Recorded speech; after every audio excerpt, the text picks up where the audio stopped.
So 2020 has been something, hasn't it? It's now been over a year since the pandemic started. Now life before the quarantine feels like a completely different time. Like a bygone era. That being said, it's probably a good thing I quit making Gary's mod videos and moved on to animation. Otherwise that would have driven me nuts. However, even being the workaholic I am, being inside all day can be a bit smothering. Especially when it's over months at a time. And my stupid brain keeps forgetting that I need a break from my workspace. So, let me tell you a little story of something that happened to me, not outside, but in virtual reality. Yep, ya boy cracked and made the dive into VR. Now, normally I wouldn't spend any large sum of money on something I don't need, but it was a good investment because turns out VR is some pretty good exercise. And luckily, despite the high price of entry, there are a lot of great free games out there. Like Project Stardust, Ancient Dungeons, Attack on Quest, and one of my favorites, Battle Talent! Swords are for chumps! The experience of being in VR is definitely a video I want to do itself, but for now, we're going to talk about one specific game that has seen a lot of attention during the pandemic, VR Chat. Now, this is less of a game and more of a social platform where you can just meet with people and talk to them in a digital space. Even being the socially awkward, anxiety-ridden man that I am, I've had a blast just meeting random people and talking with them as if they were right next to me.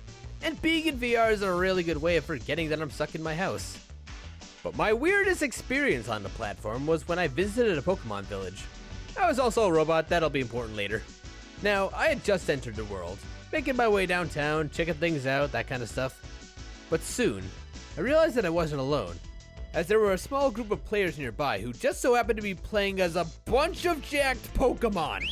I mean, they all had normal Pokemon heads, but from the neck down there was nothing but masculine, juicy muscles. And they were just minding their own business, so I went back to looking around. But then... Hey! You're the droid we're looking for! Before I even knew what was happening, I was surrounded by a bunch of buff, overly muscular Pokemon. God help me, I feel inadequate. Now, another thing to note is that I was using a cheap voice changer at the time. So when I started to stutter, it sounded like I was blowing a gasket. Hey! I'm talking to you! I I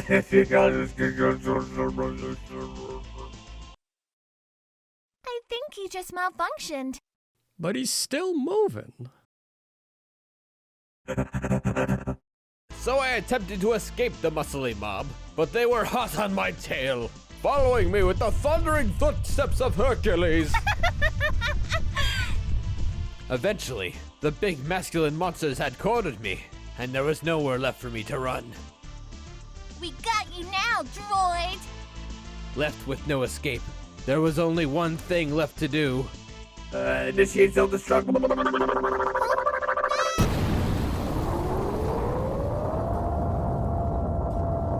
And afterwards I did some General Grievous impersonations with my voice changer, and they really loved it. General Kenobi.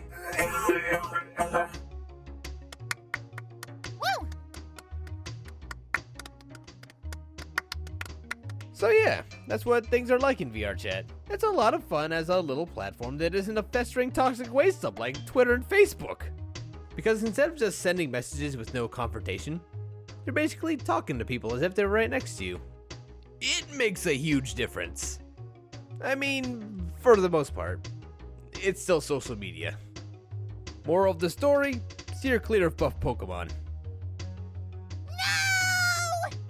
No! This one's fun to record for. Alright, that's Buff Pikachu. Pika Pika!